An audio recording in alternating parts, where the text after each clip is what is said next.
Hola, avui explicarem el conte de la mallarengueta. Una mallarenga és un ocell que xerra molt, però no sé si té res a veure amb el conte. Vaja, diuen, aquest xerra més que una mallarenga. A veure, el conte.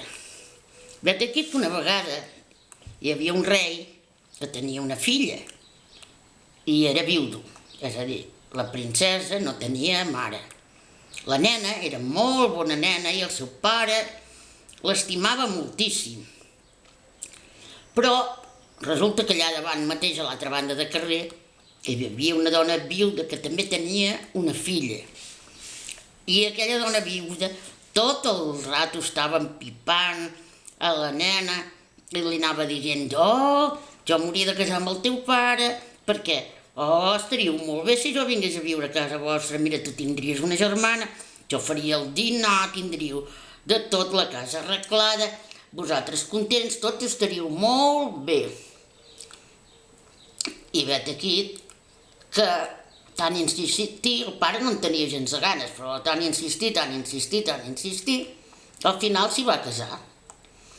I sí, tot primer, mentre tractava la nena molt bé, semblava bona noia, però com passen els contes, després el pare se'n va haver d'anar a la guerra, el rei, i els va deixant allà, i llavors la madrastra va començar a maltractar a la princesa. Vinga, a maltractar-la, sempre la pagava, la renyava, tant que també al final la va fer fora del palau.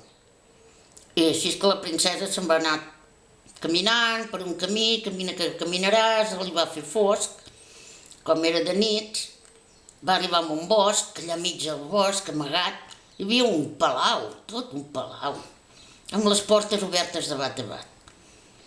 Ella sí que, cap allà al palau, va anar a mirar a veure què hi havia, i va, com que tot era obert, va entrar, va veure una taula parada amb tot el menjar del món, tot de coses precioses, uns llums, tot era una lluminària, una preciositat. Va menjar tot el que va voler i després ja, esclar, estava cansada, tenia son, va obrir una porta i allà hi havia una habitació, amb un llit, tot preciós, ple de perles i brillants, tot la vànua brillava i tot era tou, els llençols i els coixins, i es va posar dormint allà, vinga a dormir. Vet aquí que, com se'n va anar a dormir,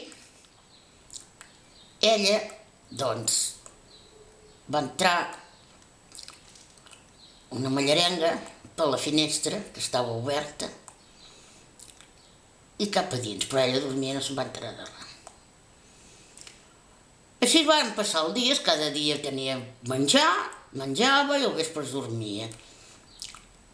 I la mallarenga cada nit arribava allà a l'habitació. Llavors, un dia, la reina aquesta, la dona que sí que ja havia volgut ser reina, doncs la dolenta sí que va parlar amb la seva filla i diu: no pot ser, què deu passar en aquesta noia, què deu fer que no l'hem vista més i no se'n sap res? A veure, diu, vés a investigar-ho tu. I així és que va fer anar la seva filla cap a agafar el mateix camí que havia anat la princesa i va anar seguint el camí, tot va refer el mateix camí, també va arribar al bosc i va veure el palau. I així és que va entrar en el palau, perquè totes les portes eren obertes de bat a bat, va veure la princesa. I la princesa, com que era molt bona noia, li va explicar tot. Diu: mira, jo aquí cada dia tinc menjar, i tinc un llit, i estic molt bé. Però la dolenta, la germanastra, diguéssim, li va explicar: és que la meva mare també m'ha fet fora, me puc quedar aquí amb tu? I ella va dir: oh, i tant, mira, ja hi ha una altra habitació, tu te'n vas a dormir a l'altra habitació i ens podem quedar aquí totes dues, que hi ha menjar de sobres. I així ho varen fer. Quan va arribar la nit, la princesa se'n va anar a dormir a la seva habitació i l'altra, la dolenta, no va anar a dormir. Va fer veure que anava a dormir, però es va quedar tota la nit desperta per espiar a veure què passava. Així és que, com va ser a mitjanit, va veure que per la finestra hi entrava una mallarenga que arribava a l'habitació de la princesa, s'arrentava amb una palangana que hi havia allà i tot de cop se convertia en un príncep que es posava a dormir al costat de la princesa.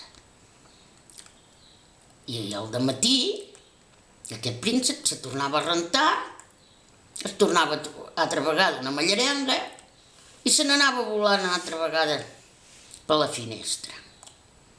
Tant va ser així que es va quedar ben parada i rabiosa la germanastra i se li va anar corrient a explicar-li a la seva mare.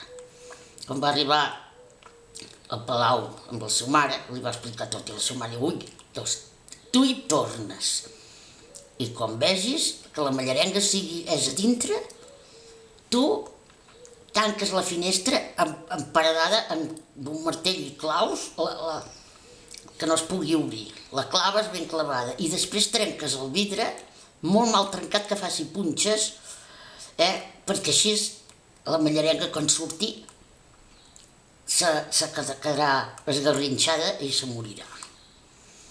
I així la castigarem. Bueno, doncs així ho va fer. A la nit va tornar a anar allà amb la princesa i es va posar a dormir a la seva habitació i mentre la princesa dormia, doncs, llavors va entrar la mallarenga. Però mentrestant, aquesta dolenta va paredar a la finestra, tal com li havia dit la seva mare, la va clavar en claus perquè no es pogués obrir i va trencar el vidre ben afilat perquè només amb un foradiu petit perquè la mallarenga pogués passar-hi però que se fes molt de mal i se li clavés tot el talls de vidre. Així ho va fer. L'endemà, quan la mallarenga, com el príncep, se va tornar altra vegada mallarenga, se'n va anar per sortir per la finestra i la finestra era tancada. Però llavors hi havia aquell petit forat en el vidre trencat i va passar per allà. Però es va fer molt de mal, es va posar a xericar i cridar i així, esclar, i tota la sang anava riallant, pobreta, i no podia ni volar, les ales se li havien esparracat i va anar deixant un rastre de sang. La princesa, com es va despertar de cop perquè tot el palau es va enfonsar i va desaparèixer. I ella se va trobar allà a terra, sense palau, sense res, però va veure tot aquest rastre de sang que havia deixat la mallarenga. I va anar seguint. Tot de cop estava cansada i se va asseure a sota d'un arbre. I mentre estava mig endormiscada va sentir que hi havia 3 tórtores que xerraven. I xerra que xerraràs, aquelles tórtores anaven dient: tu saps que el príncep està molt mal ferit, té tot unes nafres que no se li poden curar de cap manera. Però només hi ha una manera de salvar-lo, però no la podem dir perquè ens rebaríem nosaltres. No la direm pas a ningú. Sí, no la direm pas a ningú. Perquè és que, guaita, per poder-lo curar, han d'agafar-nos a cada una de nosaltres i torrar-nos ben torrades i fent a pols amb un morter picades, ben picades, i després barrejades amb oli d'oliva, però ha de fer 3 enguents diferents, perquè no ens se pot barrejar una de l'altra i de l'altra. I aquest enguent amb l'oli se li ha de posar durant 3 dies. Un dia un dia l'altre i un dia l'altre en el príncep. I llavors se li curaran les nafres. Però no ho direm pas a ningú, perquè avui ens hi va la vida. La princesa, que va sentir això, sí, que va treure's el davantal, el va tirar a les tórtores i els va agafar totes i se'ls en va endur. Va anar cap amb una fleca, que hi havia un forn, i li va dir al forner: no me deixaries pas torrar aquestes tórtores, perquè són per fer un remei. I el forner li va dir, sí, tu mateixa, torra les tórtores. Els va torrar ben torrades i els va picar cada una per separat, amb un morter ben picades, i ho va posar amb 3 paperines, una cada paperina que hi havia això. Després se'n va anar allà amb un trull que feien oli i li va dir a l'home del trull, me donaries pas una mica d'oli, de què? Que he de fer un remei? I l'home del trull li va dir, sí, ja te'n pots emportar aquest oli, que li va emplenar un citrell. Llavors la princesa va remenar amb l'oli el torrat de la tórtora, la pols aquella que havia sortit, i em va fer un enguent i em va emplenar 3 ampolletes i se'ls en van portar. Amb això que va pensar, i ara com ho faré jo per anar en el palau del rei perquè me deixi entrar a curar aquestes nafres? Així és que se'n va anar amb un lloc, hi havia 3 estudiants, uns estudiants van allà i els va dir, us compro un vestit d'aquest d'estudiant perquè m'he de fer passar per un noi. I així és que els va comprar un vestit d'estudiant, se va vestir de noi i va agafar el farcell i va posar el seu vestit de princesa dintre del farcell i se'n va anar cap a palau i anava dient, qui necessita un unguent que ho cura tot, porta-te unguents que curen tot, totes les nafres, tots els mals, qui vol un unguent d'aquests? Ai, mira, el rei al final va dir, ja ho havia provat tot per curar el príncep, el pare del rei, i va dir, el pare del príncep, i no trobava cap metge que ho pogués curar, ni cap curandero, ni res de res. Va dir, per provar no ens costa res. I li va dir, guaita noi, entra cap aquí, palau, i ho proves. I si ho proves te donaré molts assentis, te donaré molt, t'ho pagaré molt i molt i molt bé. I si no, doncs mira, te'n vas, però per provar no costa res. La princesa, que semblava un metge jove, doncs se'n va anar cap allà on hi havia el príncep, en el llit, i va veure tot molt mal ferit, totes les nafres, tot era obert, i estava molt i molt malament, tan malament que ni la va veure, ni va veure que era un metge, ni va veure res, estava com mig en coma, mig adormit. Així és que llavors la princeseta el va ben rentar amb aigua de roses, li van rentar totes les nafres, i el primer dia li va posar l'enguent que havia fet d'una tórtora, el segon dia també el va ben rentar i li va posar el segon enguent i ja anava millorant. I el tercer dia, doncs ja li va posar el tercer enguent i el príncep es va curar completament. Però llavors la princesa se va treure el vestit de metge i se va posar el seu vestit de princesa.